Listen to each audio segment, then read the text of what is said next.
Amendment number 1. Is there objection? Without objection, amendment number 1 is adopted. Question now is on amendment number 2. Is there objection to amendment number 2? Without objection, amendment number 2 is adopted. Question now is on the committee substitute as amended. Is there objection? Without objection, committee substitute, or as a committee substitute as amended, is adopted. Now, does any other senator wish to speak for or against the bill? Is there objection? Agree and report to committee which favor pass the bill. All those in favor of the bill will vote aye. Those opposed, no. Secretary, unlock the machine.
On the passage of the bill, the yeas are 49 and the nays are 2, and this bill, MC Rex constitutional majority, is therefore adopted. Secretary will read House Bill 177. House Bill 177 by Representative Wilkerson of the 38th and others, a bill to be entitled an act to amend Article 2 of Chapter 5 of Title 49 of the Official Code of Georgia annotated relating to child abuse and deprivation records so as to provide that certain school personnel who are required to report child abuse shall be notified upon receipt of such report and upon completion of its investigation to provide for definitions, to provide for related matters, to repeal conflicting laws, and for other purposes. The Senate Committee on Health and Human Services recommends this bill do pass. Senator Unterman of the 45th Chairman. Mr. President, this completes the order. There is an amendment. Read the amendment.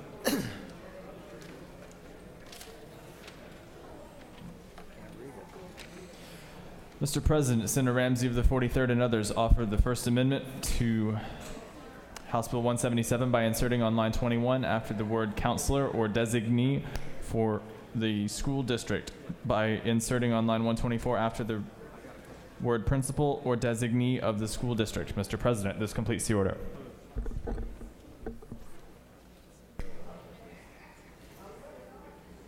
Chair recognizes Senator from the 45th to present the bill. Senator from the 54th, if you would approach. I need to see you.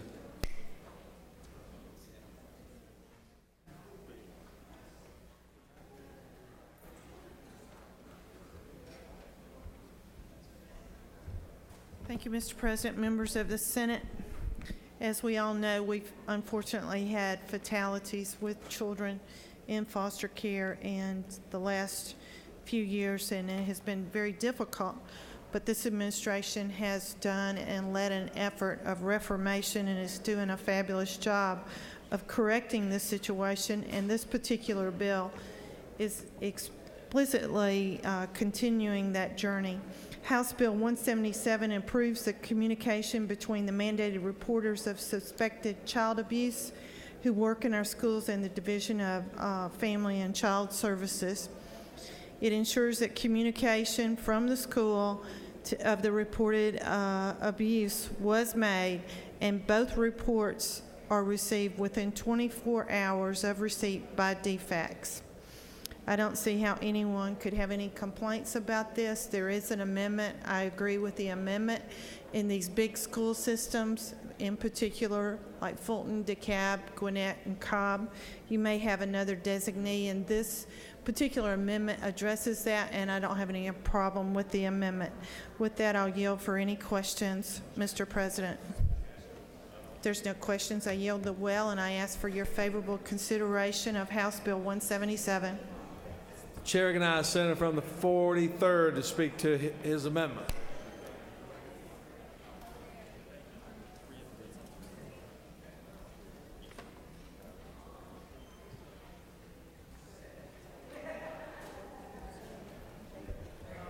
Thank you, Mr. President. Members of the Senate, I offered amendment to this bill because in many school districts, the counselor or the principal is not the one that's solely responsible for reporting allegations of child abuse, and the state and the federal government is pretty adamant now about school districts keeping adequate records on this matter.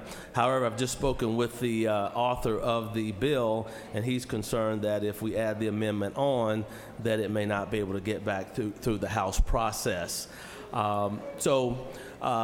It's my understanding this is his second opportunity trying to get this bill through. I don't want to thwart that opportunity, and so therefore I'm going to withdraw the amendment. However, hopefully next year we can come back and perfect it so that children can remain protected and school districts can responsibly report those allegations and receive timely feedback from DFACS, which is a problem. Districts often make the report but never get a report back from DFACS as to what was found regarding those allegations. So respectfully, I'll withdraw the amendment.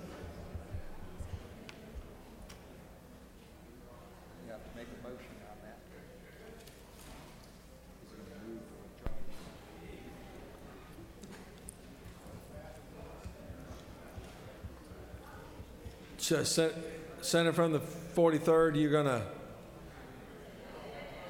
you have to do it from your desk. Thank you, Mr. President. I respectfully withdraw the amendment to this bill. Thank you. Is there objection? Unanimous consent. Without objection, the amendment has been withdrawn.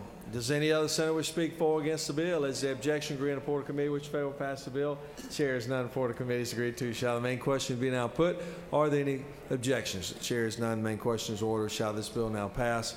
Questions on the pass of the bill. All those in favor of the bill vote aye. Those opposed no. Secretary, unlock the machine.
On the passage of the bill, the yeas are 52 and the nays are 0. This bill, having received the constitutional majority, is therefore adopted.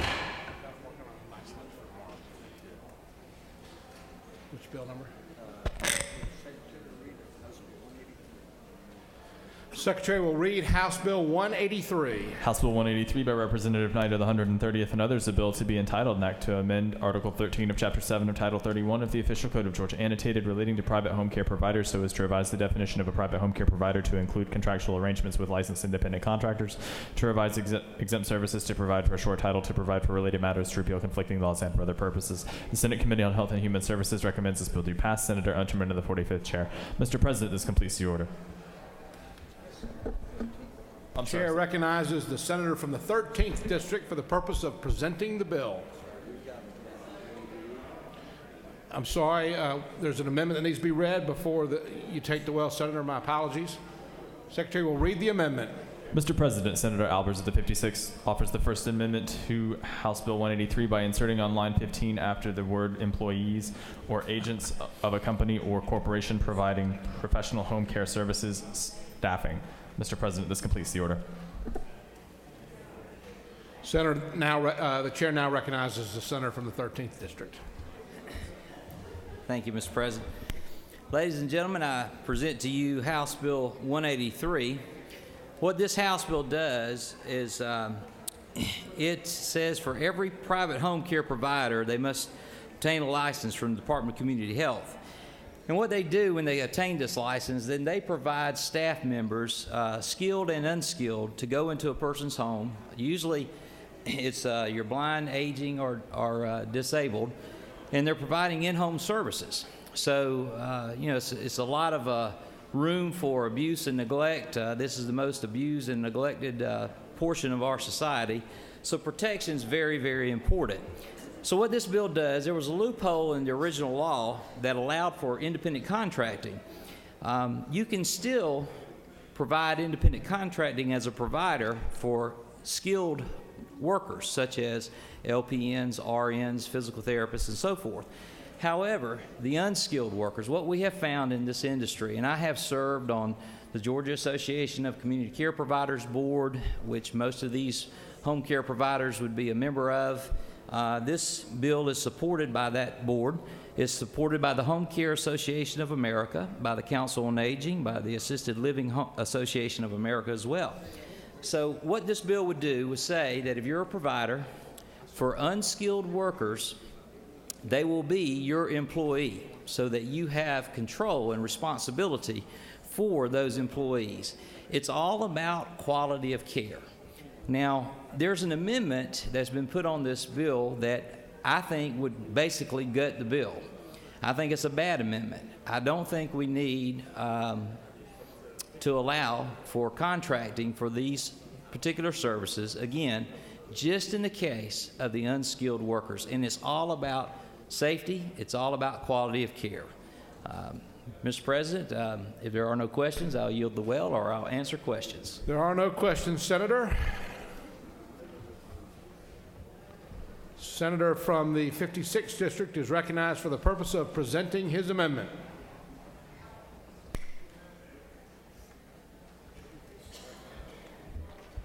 Thank you, Mr. President. Ladies and gentlemen, I think the spirit of this bill is excellent. I want to thank the senator from the 13th and all those who have worked on it. It's important that anyone who is helping out those who may need assistance in their homes are good people that are protected. And this bill outlines two areas. One are those who have professional licenses, and they can be either a contractor or an employee. But it's saying for those who provide nursing services, professional care tasks, or sitters, right, which are sometimes very similar to an adult sitter, that they have to be an employee of that company. And while that sounds great in theory, what we have to do is make sure that we are not eliminating the flexibility for them to use a third-party company that can provide staffing. Whether they are a non-for-profit, which we have several out there today that provide private home care solutions, or they're a small business, sometimes you might go to a staffing agency in order to help to have a contract to hire someone, or you may have somebody as your business goes up and down. Eliminating this flexibility takes that decision out of their hands. So this amendment clearly states that the agents of a company or corporation providing professional home care services and staffing. I did work with the community out in the hallway that is involved in this, who wanted that specific language, but this allows the protections for both sides. It's important that we don't take away that flexibility and we can protect those in all sides of this equation. Mr. President, I'll yield for questions.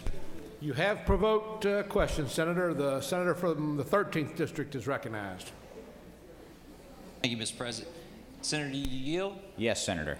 I understand you serve on a lot of different boards and do a lot of different things in your community. Is that correct? I do, Senator. Thank you. And I understand you serve on a nonprofit board that also provides some of these services. Is that correct? I do. Okay.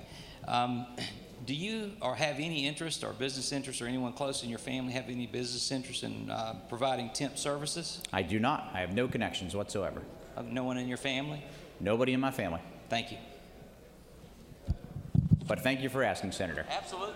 Glad I could. Senator from the 40th District is recognized. Senator, do you yield? I yield. Is it not true that in the committee meeting, I asked the question, for example, my church is involved providing services to senior citizens where volunteers are asked for to go help provide some of these services, whether it's babysitting, driving people here, there, whatever, and that this particular bill would not apply to them. Is that correct? I was not in the committee meeting with you, Senator, but I understand what you're saying. All right, now, would you further yield? Yes, sir. If, in fact, my church went out and contracted with a third-party company that provides staffing to do some of these things, does your amendment allow my church to do that? This amendment would allow your church to do just that. One further question, would you yield? Yes, Senator. Without this amendment, if my church contracts with a third party to provide these services, could they do that without your amendment? They could not do that without this amendment. Okay, thank you.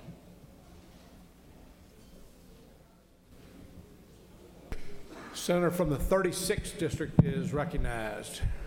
Senator from the 36th District in downtown Atlanta is recognized. Thank you so much, and I was taking a close look at the bill. Is it not true? I believe that to be true. Yeah, to the senator from the 56th, and this is not an unimportant issue. You know, oftentimes with a simple little one-page bill, everybody thinks, oh, done.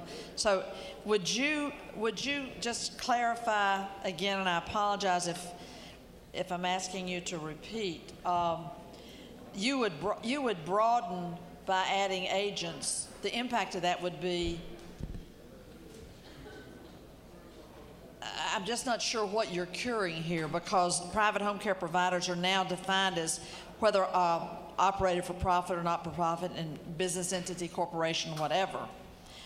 What does it do then? The language, as we have it before, strikes or agents on line 15. Correct. You would restore that. If you could just amplify your position, that would be helpful. Thank you, Senator. There was a concern, and I think a legitimate concern, that a private home care provider might just be contracting anyone off the street. And we surely want to make sure that someone that's helping someone out in their home is credentialized, professional, things of that nature. Under line 15A, it says anyone that's doing providing nursing services, personal care tasks, or companion or sitter tasks has to be an employee to that private home care provider. So as an example, Senator, they couldn't, if they wanted temporary help, use a Ronstadt or another staffing service to do that. They couldn't do a temp to hire type program if they were trying out a service, or couldn't use a third-party staffing agency because it might not be their core business in order to bring people through. So we tried to strike a balance that said, let's make sure it's a professional home care services staffing solution, but say that not everyone would have to be a direct employee either, giving the flexibility to still provide the care needed, but in a professional environment. Yes. Doesn't paragraph B provide for that when it includes contractual arrangements with independent contractors who are healthcare professionals? Senator, I appreciate you looking at that, but that was only for those who have a professional license, such as an LPN or an RN, et cetera. Other folks on line 15 under A are folks that would not necessarily have a professional certification, that might be sitters or people that are helping out with someone who has special needs or the elderly. Thank you. Thank you. There are no further questions, Senator. Thank you. Senator from the 45th District is recognized for the purpose of speaking to the bill.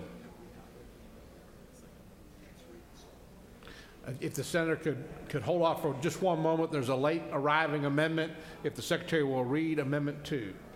Mr. President, Senator Crane of the 28th and others offer the Second Amendment to amend House Bill 183 by inserting after title on line 3 the following: to amend Code Section 31-6-2 of the Official Code of Georgia annotated relating to definitions relative to state health planning and development so as to change a definition by deleting home care on line 7 and inserting between lines 21 and 22 of the following: Section 2A, Code Section 31-6-2 of the Official Code of Georgia annotated relating to definitions relative to state health planning and development is amended by revising paragraph 13 as follows. 13, destination Cancer Hospital means an institution with a licensed bed capacity of 50 or less, which provides diagnostic, therapeutic treatment, and rehabilitative care services to cancer inpatients and outpatients by or under the supervision of physicians whose purposed annual patient base is composed of a minimum striking 51% of patients who reside outside of the state of Georgia. Mr. President, this completes the order. Thank you. The senator from the 45th District is recognized.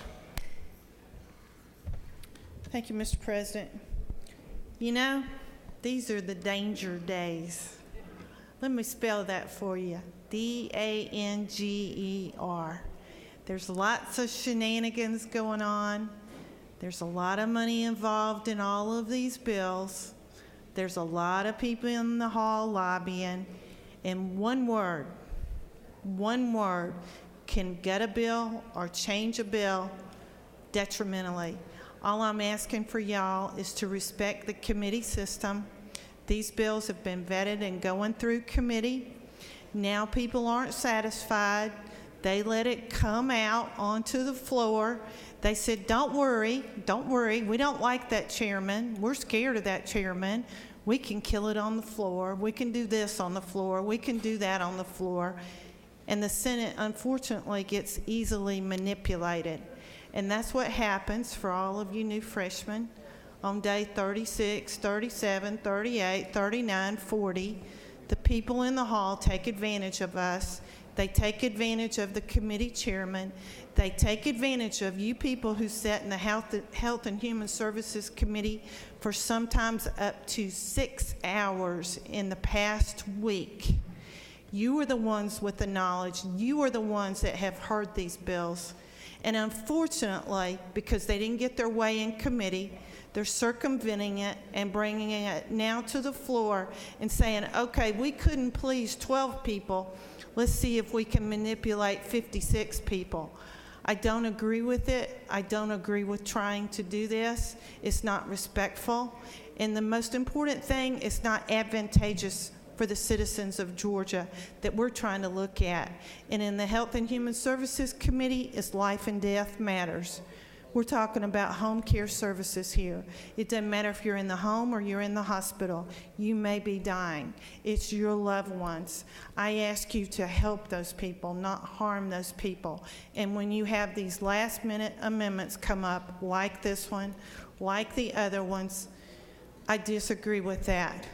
The amendment number 1, I ask you to defeat it. Those questions were asked by the senator from the 40th. I feel good about this. We're dealing with licensed home care providers.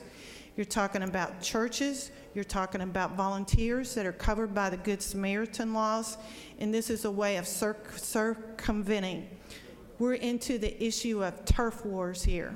Turf wars on all of these bills in the Health Committee. I'm asking you to respect the system. I'm asking you to defeat amendment number 1. And I'm going to say on amendment number 2, it's not even germane. You're talking about CTCA, which has been bubbling up, and they wait to the last few minutes. I'm not saying if I agree with it or disagree with it. I'm just saying this is not the correct time to bring up such magnanimous, huge issues and do it here on the last few days of the session. I'm asking you to please respect the system, and I will yield the well. Thank you very much. There is a question, but you yield the well. Senator, the chair recognizes the senator from the 9th District for the purpose of speaking to the bill.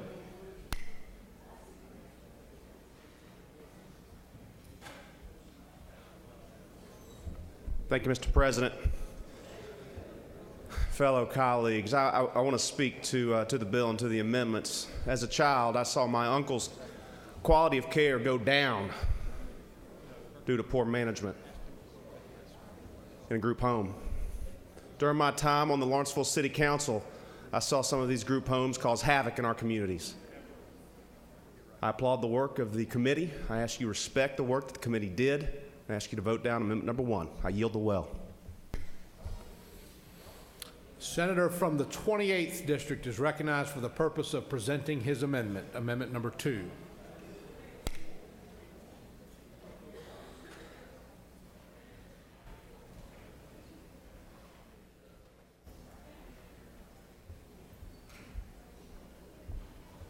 Thank you, Mr. President. Members of the Senate, I stand before you today with another fantastic opportunity to do good things for Georgians.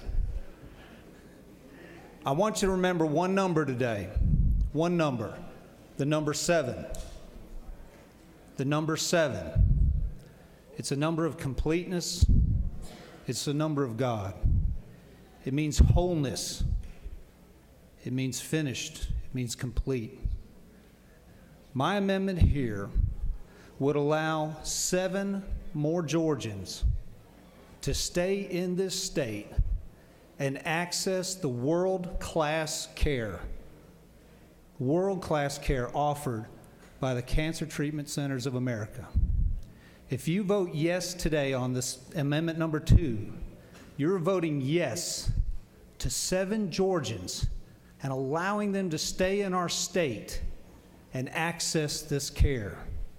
If you vote no, you're saying no to them, and you're sending them out of state to seek the care that Cancer Treatment Centers of America so lovingly gives their patients. I know many of you have been there, and it is unique in its delivery of health care in our state. It is a remarkable facility with remarkable results, and I'm asking you today to think about that number 7, because one day it may be one of us. It may be one of our loved ones. It may be somebody very close to us, a friend, or even just a constituent in our area who would have to leave the state because currently the law forbids those 7, whoever they may be, from accessing this care. I ask you to consider today making it possible for 7 more Georgians to possibly access this care and receive some of the finest cancer treatment care in the world today. Mr. President, I yield the will. There are questions. Our questions, Senator. The senator waves off questions. Senator from the 19th District is recognized for the purpose of speaking to the bill.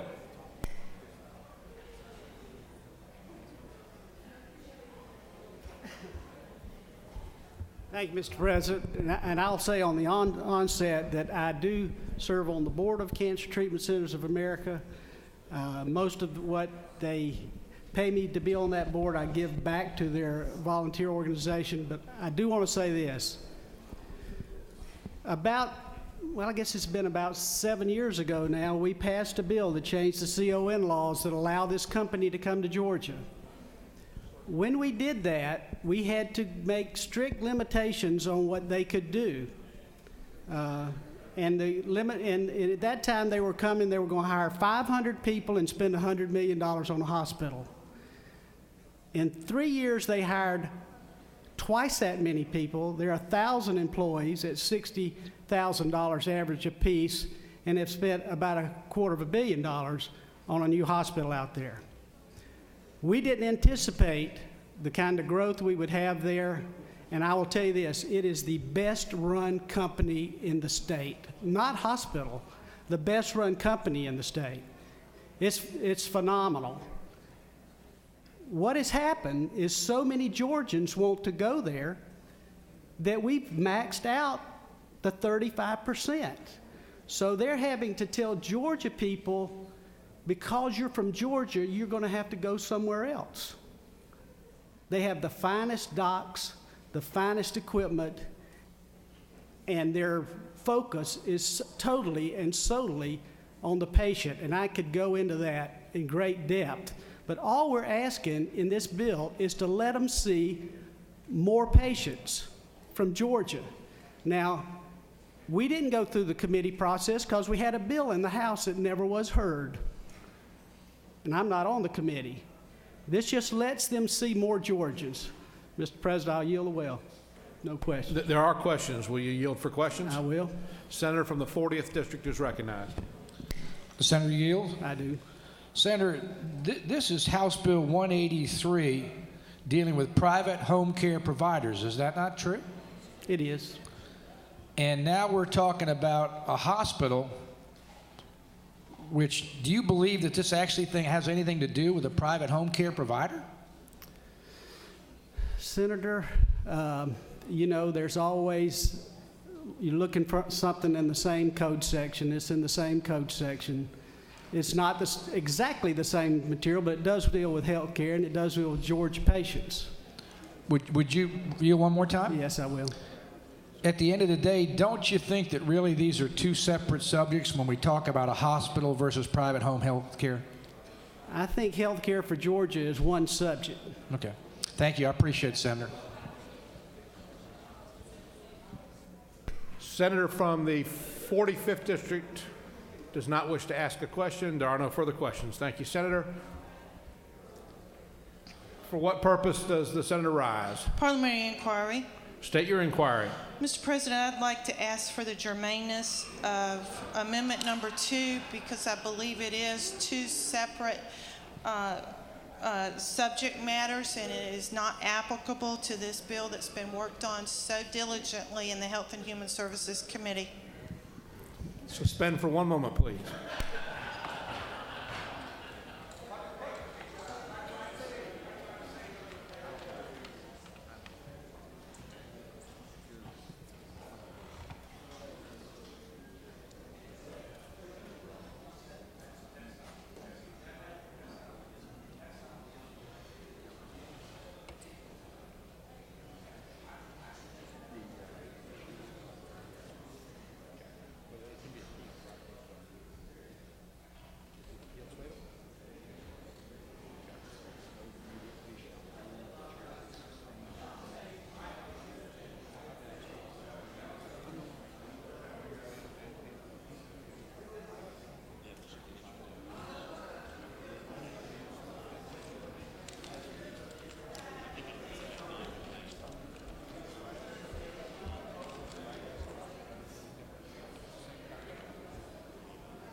In the opinion of the chair, although the amendment is in the same title as the underlying bill, it's in a different chapter and I believe relates to a purpose that's irrelevant to the purpose of the underlying bill. So in the opinion of the chair, amendment number 2 is not germane. Senator from the 19th District is recognized. Or for what purpose do you rise? Parliamentary inquiry. State your inquiry. I just wanted to apologize for repeatedly putting you in the predicament of having to answer these questions. Senator from the 45th District, for what purpose do you rise? Parliamentary inquiry. State your inquiry. Mr. President, isn't it true that for many members in this room that CTCA, a fabulous hospital, would not even be in the state of Georgia if some of us had not worked so diligently on that in the past? Is that not true? Their existence here was enabled by legislative work by the Senator of the 19th District and all the members of this body. The Senator from the 53rd District, for what purpose do you rise? State your inquiry. I just want to know what the Germans have to do with this issue. The chair recognizes the Senator from the 13th District for the purpose of closing the debate and speaking to the remaining amendment.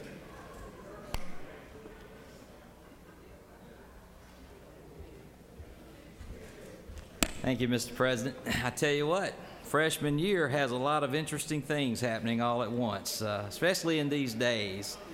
I told one of my fellow freshmen, I think the hardest part's going to be keeping up with all these things that get added to bills here in the last days, and I think I spoke with wisdom. So the First Amendment, I oppose that amendment. I'll give you a couple of reasons why. And let me say this. You hear a lot of things, and a lot of things are happening all at once. So I want to say to the senator from the 56th district, I apologize for my earlier comments. I was over the top, and I apologize for that. I'm learning. Please give me a mulligan. Good business practice, for one thing. When I started my business back in the 90s, I started hiring employees. When I got up to about 6 employees, I remember my accountant told me, it's time now, you need to go from independent contractors, and now all my people at that time were master's level or above, but he said you need to go from independent contractors to W-2 employees because that's the best practices for your business, and it's not going to raise flags with another entity we're all familiar with, and that's the IRS. So I made that change at that point. My company grew to have 100 employees, and they were all W-2 employees. And so this is about best practice. This is about the best care of taking care of people who are aging, who are disabled, and again, the most vulnerable part of our society, and it has been throughout history. You've heard testimony here of how things have gone bad. I've seen those things serving on different boards that I've served on over the years. I urge you and ask you for your favorable consent to vote for this bill and do pass this bill without this amendment. I do think that the nonprofits and all that are involved will also figure out their ways to work with this. And again, at the end of the day, it's really not about me or anyone as a business model. It's about the quality of care that we're getting from the unskilled workers who are providing that in the homes of the aged, blind, and disabled. Thank you. There are questions, Senator. Will you yield for questions? I will. Senator from the 35th District is recognized. Thank you, Mr. President. Senator, will you yield? Certainly. Isn't it true that I am one who paid for the past 13 years for private care or nursing home off and on for 13 years, and I know that this is a great piece of legislation and well needed. Thank you. Thank you. I'm sure you know what you speak. Yes. Thank you. Senator from the 56th District is recognized for the purpose of asking a question. Thank you, Mr. President. Will the senator yield? Certainly. Senator, isn't it true that we both agree this is an important issue? Yes, we do. Yes. Senator, wouldn't you further agree that you believe that with the free market, there are many companies that can do lots of good things? Certainly.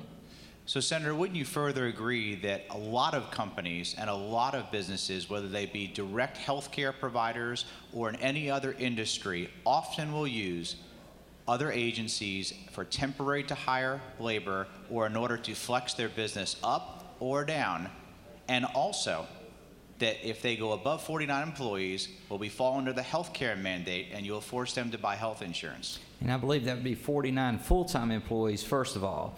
And those who work over 32 hours a week. I think that's the cutoff of my understanding. That is true, but we also are not talking about raking pine straw, as the senator from the 19th district is familiar with. We're also not talking about making widgets. We're talking about going into the homes of the elderly and the disabled and providing a service.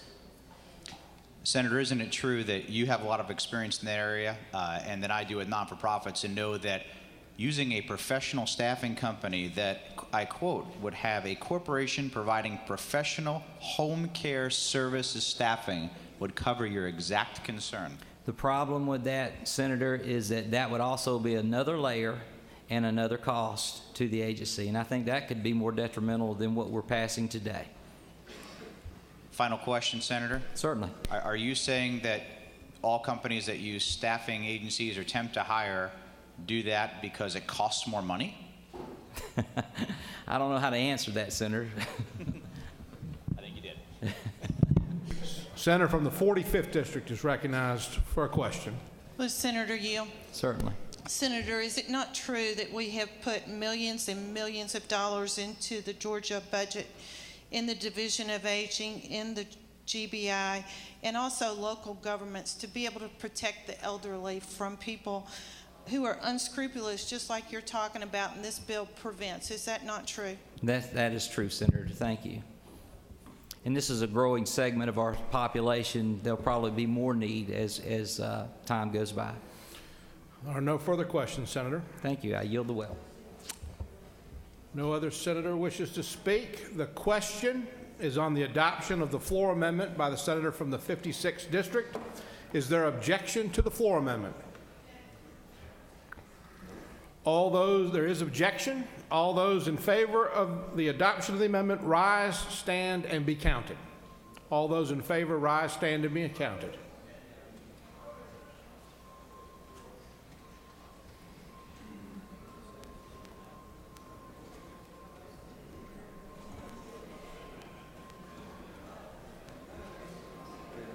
Reverse.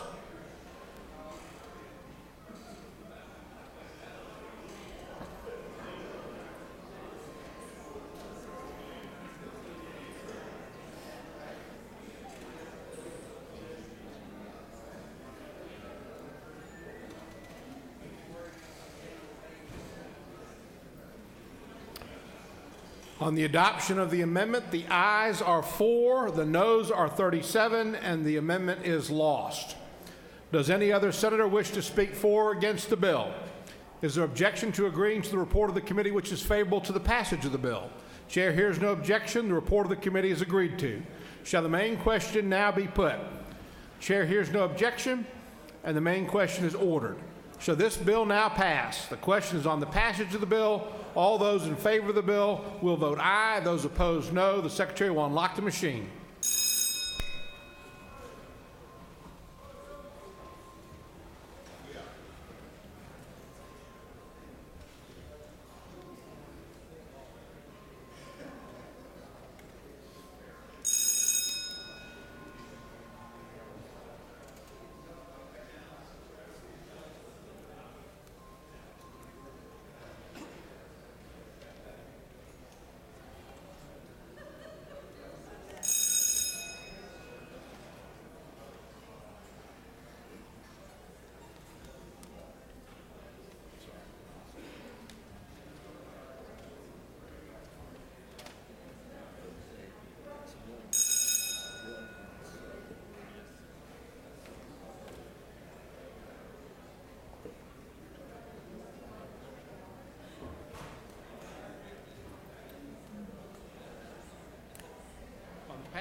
On the passage of the bill, the ayes are 51, the noes are 3. The bill, having received the requisite constitutional majority, is therefore passed.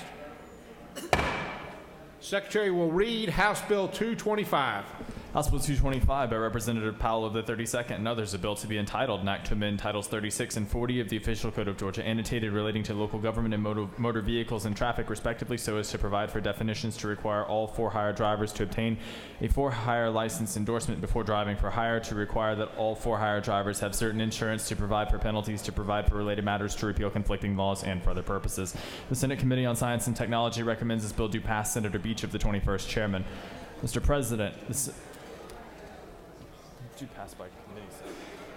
The Senate Committee on Science and Technology recommends this bill do pass by committee substitute. Senator Beach of the 21st Chairman. Mr. President, the Senate Committee on Science and Technology offers the following substitute to House Bill 225, a bill to be entitled an act to regulate transportation for hire and to amend Title 60, Chapter 60 of Title 36 of the Official Code of Georgia, annotated relating to general provisions regarding provisions applicable to counties and municipal corporations so as to preserve existing certificates for public necessity and convenience of medallion systems for taxi cabs, to restrict the future use thereof, to provide for operators of taxi cabs have for-hire license endorsements, to prohibit the staging of certain vehicles, to prohibit certain insurance requirements for taxi cabs, to amend Title 40 of the Official Code of Georgia, annotated, and for other purposes. Mr. President, this completes the order. Let me make a brief announcement. We will not be suspending for lunch or recessing for lunch, but there are sandwiches available in the anteroom for those of you who are hungry. The chair recognizes the senator from the 21st district for the purpose of presenting the bill. Well, I don't want to hold anybody up for lunch. Thank you, Mr. President. Senators, I bring before you House Bill 225. 5 years ago, there was really no need for this legislation. Rideshare networking, Uber, Lyft, they didn't exist, and today they do. And I want to tell you that 2 years ago, when I heard the talk about regulating Uber and Lyft, I was against regulating innovation. The reason I've agreed to carry this bill in the Senate is because HB 225 is supported by all the parties involved. The chairman of the Public Safety in the House, the representative from the 32nd, got all parties together, taxis, limos, Uber, Lyft, and they came up with a framework for safeguarding public safety while enhancing consumer choice, innovation, and economic possibilities. The world as we know it of transportation has changed because of Uber and Lyft moving to Georgia. HB 225 creates a new framework for their innovative platforms and allows them to grow with light regulation and common sense policies. I'll go through a few of the highlights of the bill. Any city that does not have a medallion program for taxis will not be able to implement one from this point on. The city of Atlanta is grandfathered with their current medallion program. There would be a creation for new hire license endorsement for certain for-hire drivers. We also in the Senate addressed the carpool and van pool issue. Greta and some of the major corporations that do have van pools, they do not operate for a profit, so we have exempted them from this bill. Also, there is preemptive language that will prevent local governments from imposing further regulations on the for-hire transportation industry. We do, as a state, though, recognize that we cannot totally preempt rules set by airports. And really, the main crux of this bill is it allows for background checks of all potential drivers. They must have a multi-state criminal records check, a search on the National Sex Offender Registry, and an extensive driving history report. And individuals that fail that are not allowed to be drivers for any of the limousines, taxis, or the rideshare network. Drivers must be 18 and must have state-mandated insurance. Again, Senators, I would just say this. All parties came together around a table. It's common sense regulation that provides public safety for the citizens of Georgia, and I would ask for your support for House Bill 225. Mr. President, if there are no questions, I yield the will. There is a question, Senator. Okay. A senator from the 34th District is recognized. Yes, ma'am. Thank you, Mr. President. Would the senator yield? Yes. Senator, would you expound on the meaning of the medallion ordinances? Well, currently, the only city that has a medallion program is the city of Atlanta, and they issue the medallions to the taxi drivers, and they are in favor of this and putting a freeze on medallions. So it's really a city issue, but we, in this legislation, will not allow the expansion of medallions in Augusta, for example, or Columbus. So Atlanta will be grandfathered, and they will deal with their medallion program as they see fit. Thank you, Senator. Thank you. There's one additional question. Will Yes. Senator yield for additional questions? Yes. Senator from the 49th District is recognized. Senator Yield? Yes. Senator, I want to thank you for bringing this legislation. This is a great example of the marketplace getting together and solving a problem rather than government having to solve it. Thank you very much. Thank you. Thank you for your comments. No further questions. No further questions, Senator. Mr. President, I yield the will. Thank you. Question is on the adoption of the committee substitute. Is there objection to the adoption of the committee substitute? Hearing no objection, the committee substitute is adopted. Does any other senator wish to speak for or against the bill? Is there objection to agreeing to the report of the committee which is favorable to the passage of the bill? The chair hears no objection and the report of the committee is agreed to. Shall the main question now be put? Chair hears no objection and the main question is ordered. Shall this bill now pass by substitute? The question is on the passage of the bill. All those in favor of the bill will vote aye. Those opposed, no. The Secretary will unlock the machine.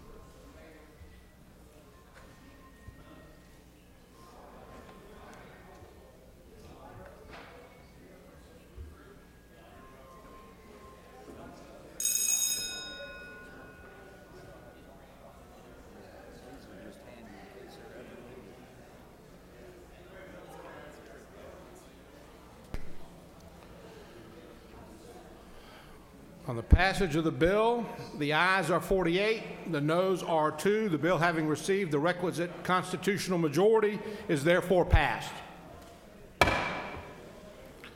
Secretary will read House Bill 252.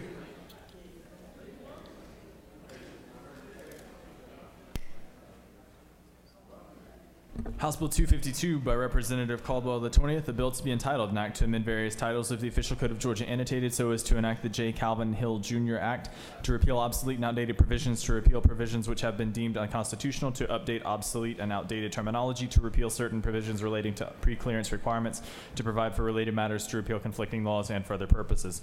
The Senate Committee on Governmental Oversight recommends that this bill do pass. Senator Heath is the 31st chairman. Mr. President, this completes the order. Chair recognizes the senator from the 56th District for the purpose of presenting the bill.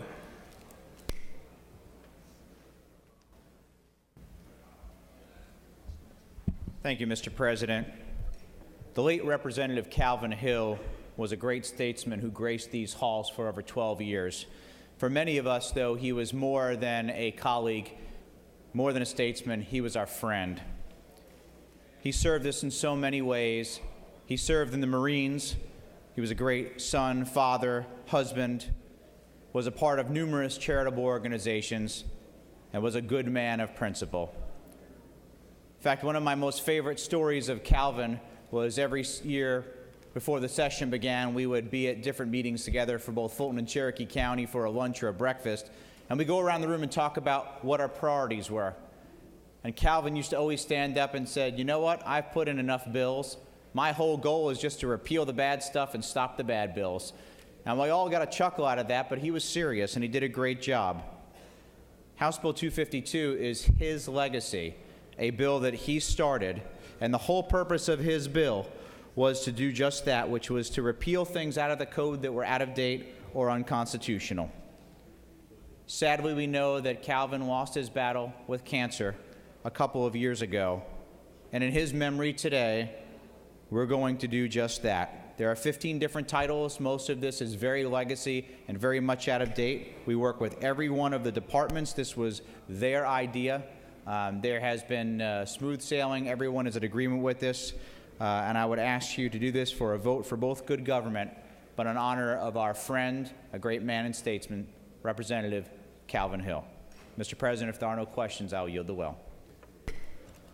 There are no questions, Senator. Does any other senator wish to speak for or against the bill? Is there objection to agreeing to the report of the committee which is favorable to the passage of the bill? The chair hears no objection, and the report of the committee is agreed to. Shall the main question now be put? Chair hears no objection, and the main question is ordered.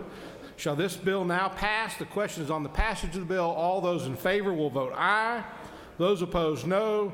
The secretary will unlock the machine.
On the passage of the bill, the ayes are 47, the noes are 0. The bill, having received the requisite constitutional majority, is therefore passed.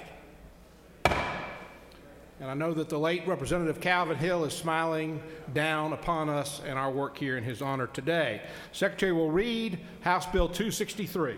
House Bill 263 by Representative Coomer of the 14th and others, a bill to be entitled, an act to amend Chapter 6A of Title 35 of Chapter 11 of Title 15 of Title 49 of the Official Code of Georgia, annotated relating to the Criminal Justice Coordinating Council, the Juvenile Code and Social Services, respectively, so as to provide for an advisory board to the Juvenile to the Council for Juvenile Justice issues to amend Article 2 of Chapter 13 of Title 19 of the Official Code of Georgia annotated relating to family violence shelters so as to remove the responsibility and duties of the Department of Human Resources for such shelters and require the Criminal Justice Coordinating Council to have such responsibility and duties to provide for related matters, to repeal conflicting laws, and for other purposes.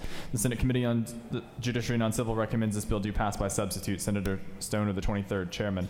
Mr. President, the Senate Committee on Judiciary and Non-Civil offers the following substitute to House Bill 263, a bill to be entitled an act to amend Chapter 6A of Title 35, Chapter 11 of Title 15, Article 2 of Chapter 13 of Title 19, and Title 49 of the Official Code of Georgia annotated relating to Criminal Justice Coordinating Council, the Juvenile Code, Family Violence Shelters, and Social Services, respectively, so as to allow the Criminal Justice Coordinating Council to receive and distribute federal Department of Justice grants, to provide for an advisory board to the Council for Juvenile Justice issues, to provide for membership of the board, to provide for the board's duties, to provide that certain entities and agencies share information with the council, to remove the responsibility and duties of the Department of Human Resources for such shelters, and require the Criminal Justice Coordinating Council to have responsibility and duties to provide for related matters, to repeal conflicting laws, and for other purposes.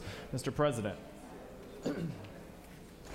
Senator Kennedy, the 18th, offers the First Amendment to amend House Bill 263 by inserting after duties on line, the substitute to House Bill 263 by inserting after duties on line 10 the following, to change provisions relating to Roosevelt Warm Springs Institute for Rehabilitation, by inserting on lines 291 and 292 the following: Title 49 of the Official Code of Georgia annotated relating to social services is amended by revising paragraph 1 of subsection A of Code Section 49-9-4 relating to the creation of the Georgia Vocational Rehabilitation Agency, and by adding a new subsection to read as follows. A1, the Georgia Vocational Rehabilitation Agency is created and established to perform the functions and assumed and for other purposes. Mr. President,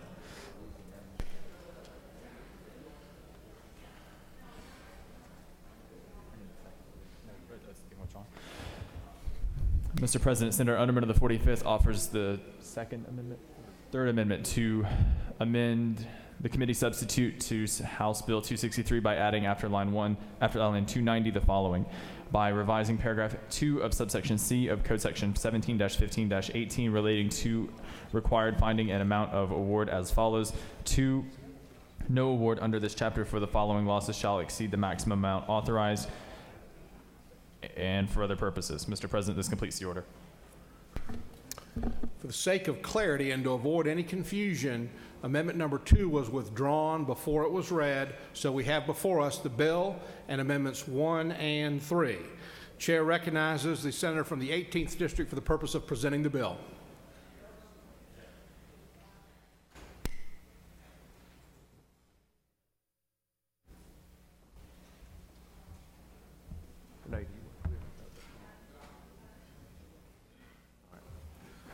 Thank you, Mr. President. Fellow senators, I bring to you House Bill 263, which is a bill that codifies some agency structural changes between the Criminal Justice Coordinating Council and the Department of Human Services. It creates an advisory board. This is required because of the federal regulations for the receipt of Department of Justice grant money.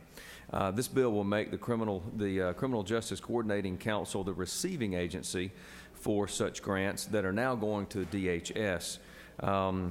DHS right now does not have the authority to turn around the grant money in time. It's about a 3-month lag.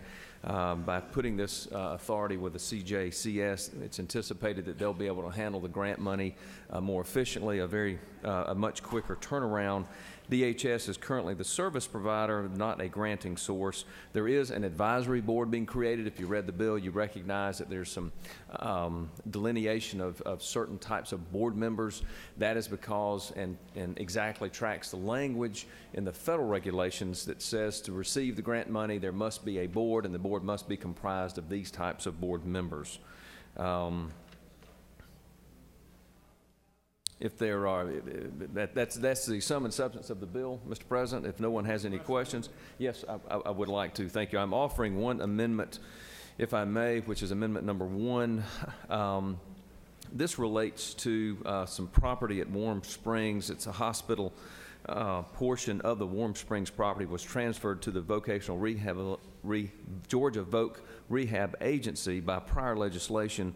The transfer authority was from the Georgia Voc Rehab the authority was then transferred from the Georgia Voc Rehab to the Board of Regents.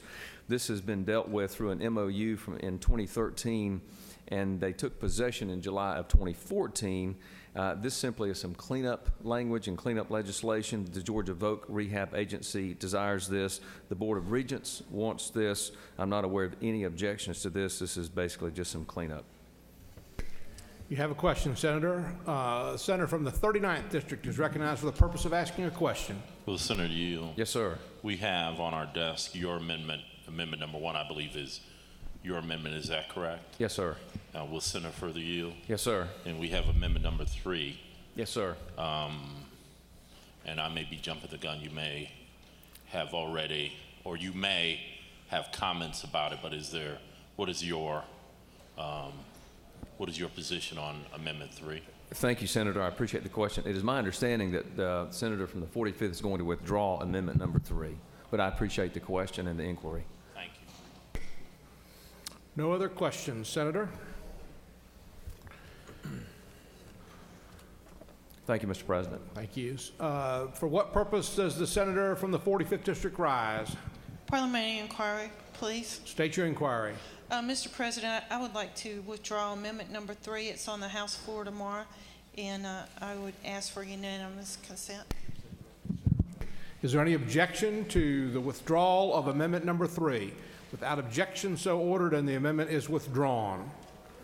Question now is on the floor amendment by the Senator from the 18th District to the committee substitute.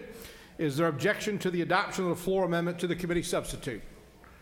Chair hears no objection, and the floor amendment to the committee substitute is adopted. Question is on the adoption of the committee substitute as amended.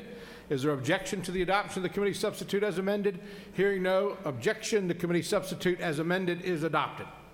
Does any other senator wish to speak for or against the bill? Is there objection to agreeing to the report of the committee which is favorable to the passage of the bill? Chair hears no objection, and the report of the committee is agreed to. Shall the main question now be put? Chair hears no objection, and the main question is ordered. Shall this bill now pass by substitute? The question is on the passage of the bill. All those in favor of the bill will vote aye. Those opposed, no. The Secretary will unlock the machine.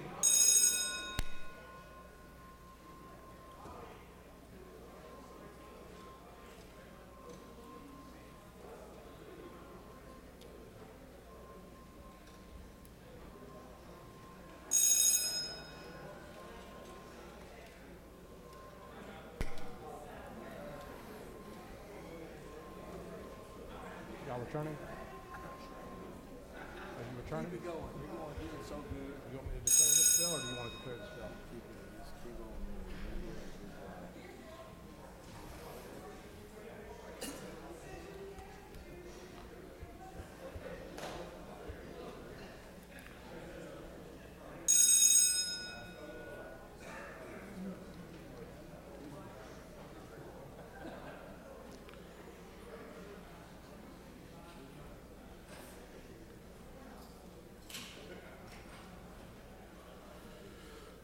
On the passage of the bill, the ayes are 44, the noes are 1. The bill, having received the requisite constitutional majority, is therefore passed. Secretary will read House Bill 299. House Bill 299 by Representative Donahue of the 30th and others, a bill to be entitled, an act to amend Chapter 1 of Title 13 of the Official Code of Georgia, annotated relating to general provisions for contracts so as to provide for definitions, to provide for the imposition of convenience fees upon payments of certain loans or purchases when paid by electronic means, to provide for notice of the imposition of convenience fees, to provide for exclusions and applicability, to provide for an effective date, to provide for related matters, to repeal conflicting laws, and for other purposes. The Senate Committee on Banking and Financial Institutions recommends this bill be passed. Senator Jones, the 25th chairman. Mr. President, this completes the order. Chair recognizes the senator from the 49th District for the purpose of presenting the bill.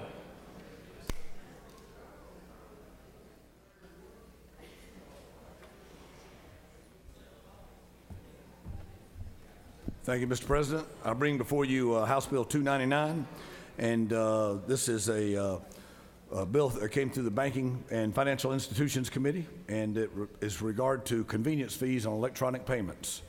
There are 2 or 3 items I'd like to point out. Number 1 is that these are fees that would be charged are the actual cost is not permitted to make a profit on these fees. The retailer cannot make a profit. Payment is by electronic means, credit card, debit card, electronic funds, transfers, or electronic check.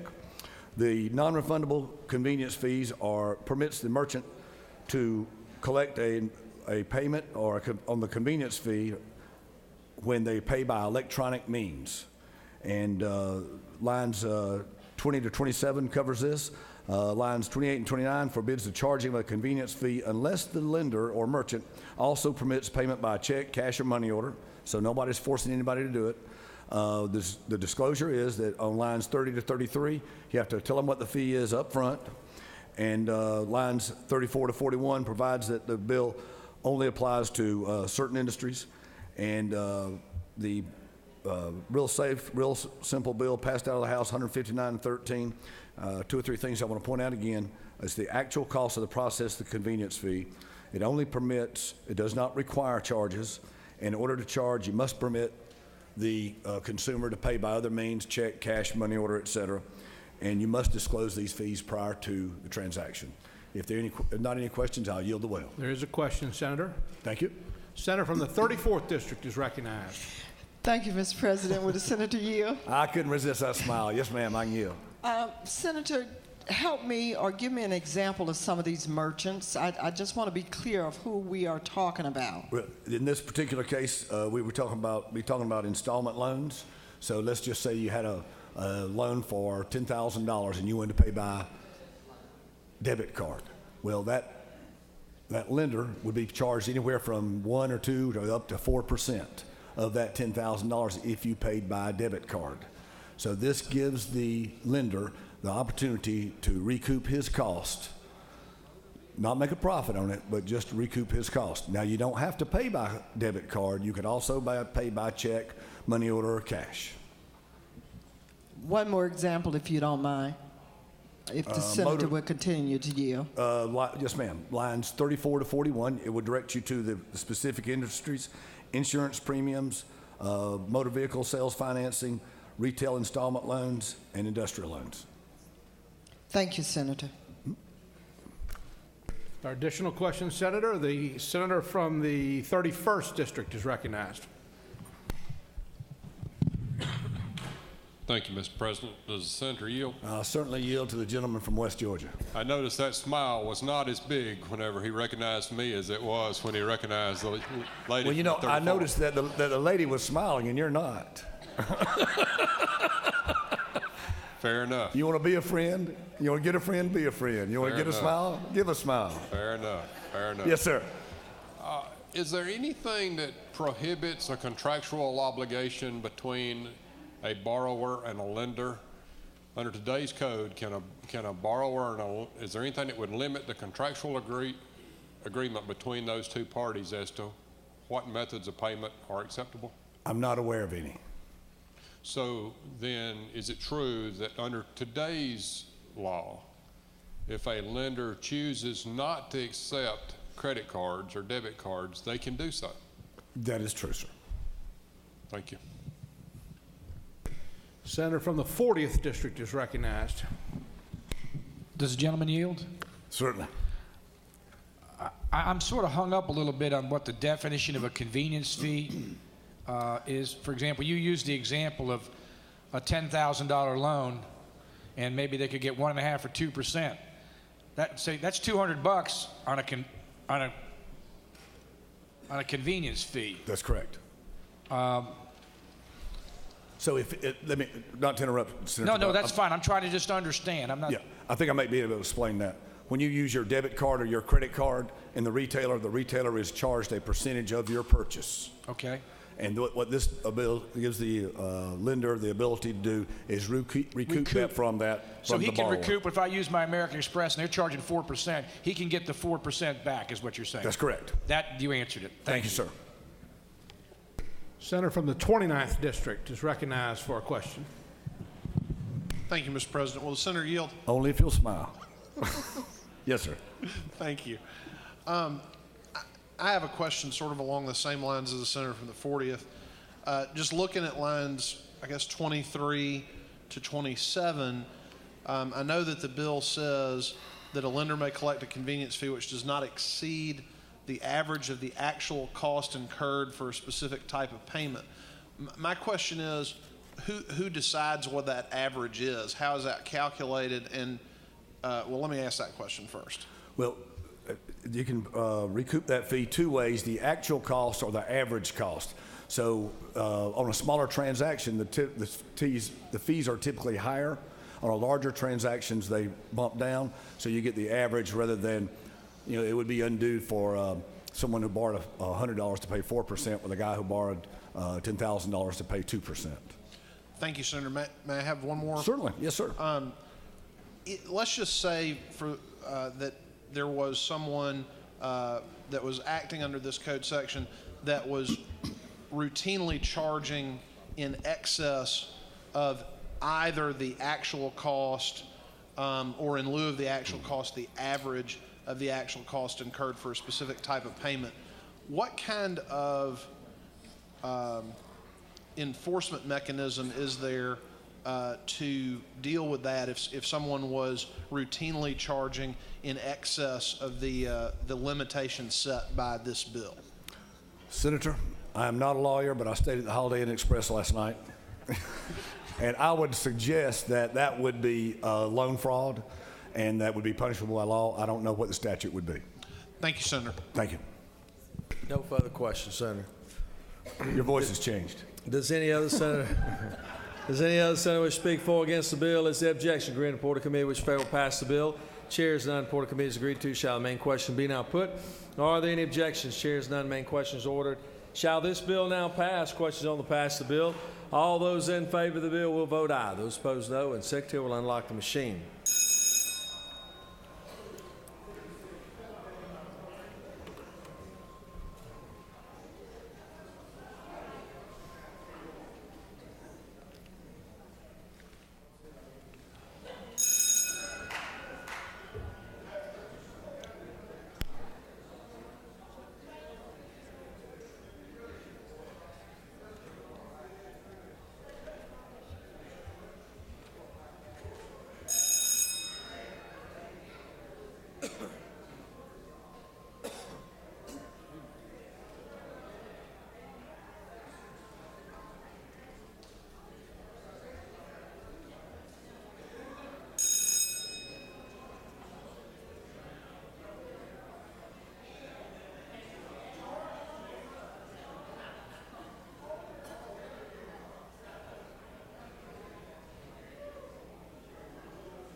On the passage of the bill, the yeas are 31, the nays are 13, and this bill having C-Rex constitutional majority is therefore adopted.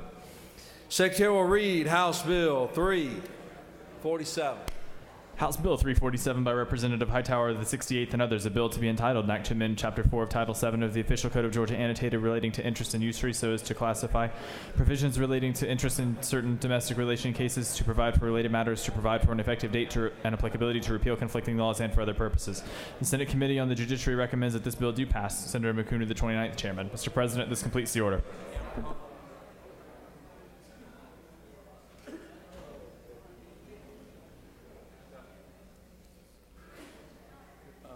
Senator from the 29th, you know about the bill. You know about this bill.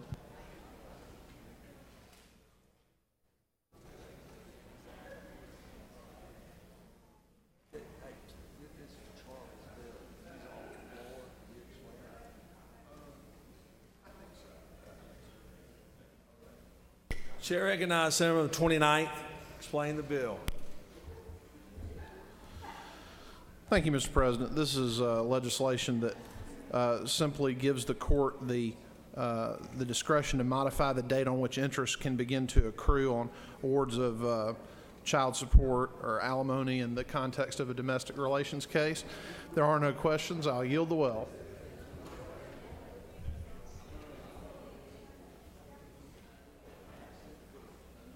Does any other senator wish to speak for or against the bill? Is the objection agreed to report of committee which fail to pass the bill?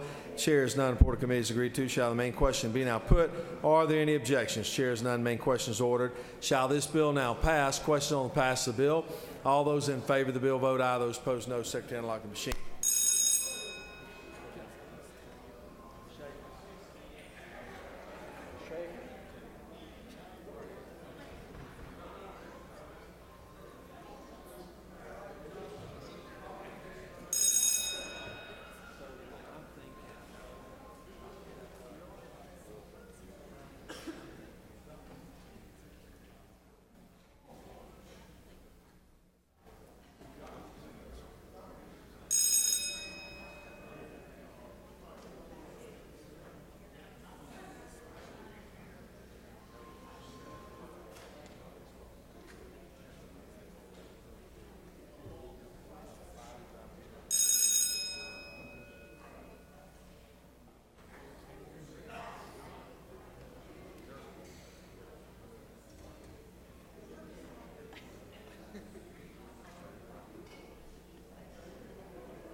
Senator from the 54.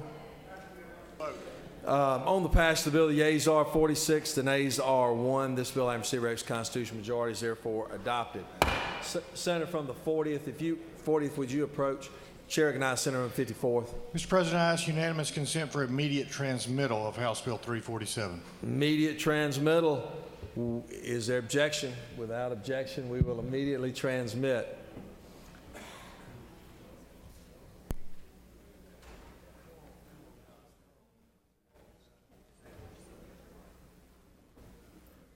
Secretary will read House Bill 353. House Bill 353 by Representative Rogers of the 29th, a bill to be entitled, an act to amend Part 1A of Article 7 of Chapter 3 of Title 20 of the Official Code of Georgia, annotated relating to non-public post-secondary educational institutions, to amend Article 1 of Chapter 13 of Title 50 of the Official Code of Georgia, annotated relating to general provisions regarding Georgia Administrative Procedure Act, so as to exempt the Commission from the Georgia Administrative Procedure Act to provide for related matters, to repeal conflicting laws, and for other purposes. The Senate Committee on Higher Education recommends this bill do pass. Senator Miller of the 40th, Chairman. Mr. President, this completes the order. Chair recognizes Senator from the 40th present the bill.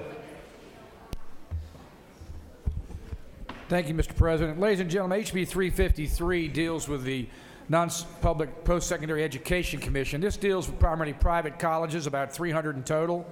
And it's sort of a cleanup bill. We needed to satisfy a federal financial aid law, was one area we had to do. We've also streamlined the hearing process. The student complaints can be heard by this organization. The Attorney General's office supports this. It eliminates a surety bond requirement for these schools. They can get a letter of credit instead, and most surety bonds require a letter of credit anyway, so that was superfluous. And finally, it increases the cap for the Tuition Guarantee Trust Fund to $7.75 million from $5 million. And this is if any of these schools go under, this refunds the tuition to these particular students. If there are no questions, I will yield the will and ask for your favorable consideration. No questions, Senator. Does any other senator wish to speak for or against the bill? Is there objection agreed? Report of committee which fail pass the bill? Chair is none. Report of committee is agreed to. Shall the main question be now put? Are there any objections? Chair is none. Main question is ordered. All those in favor of the bill vote aye. Those opposed no. Secretary unlock the machine.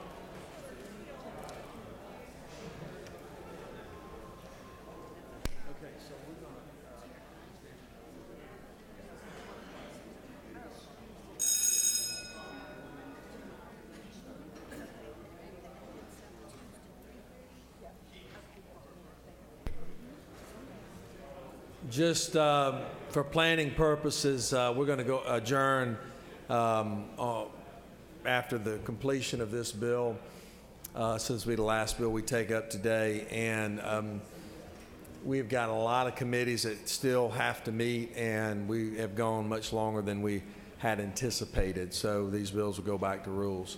On the passage of the bill, the yeas are 41, the nays are 3, and this bill, after City Reps Constitutional majority, is therefore adopted.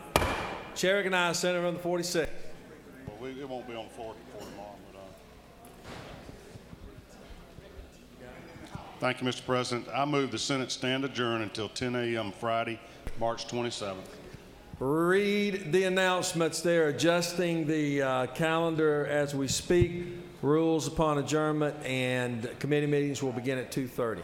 Mr. President, the Rules Committee will meet upon adjournment in room 450 of the Capitol. The 2:30 p.m. Interstate Cooperation Committee meeting will be held in room 123 of the Capitol. The 2:30 p.m. Science and Technology Committee meeting will be held in room 310 of CLOB. The 2:30 Health and Human Services Committee meeting will be held in room 450 of the Capitol. The 3:30 Finance Committee meeting will be held in the Capitol Mezzanine Room 1. The 3:30 Reapportionment and Redistricting Committee meeting will be held in room 307 of CLOB. The 4:30 p.m. Higher Education Committee meeting has been canceled. The 4:30 p.m. Veterans, Military, and Homeland Security meeting will meet in room 125 of the Capitol. The 4:30 p.m. Natural Resources and Environment Committee meeting will be held in room 450 of the Capitol. And the 5:30 p.m. Judiciary Committee meeting will be held in room 307 of CLOB. Mr. President, this completes the order. Any other announcements? The majority leader has moved. We stand adjourned until 10 a.m. tomorrow morning. All those in favor will say aye. All those opposed, no. The ayes clearly have it. We stand adjourned.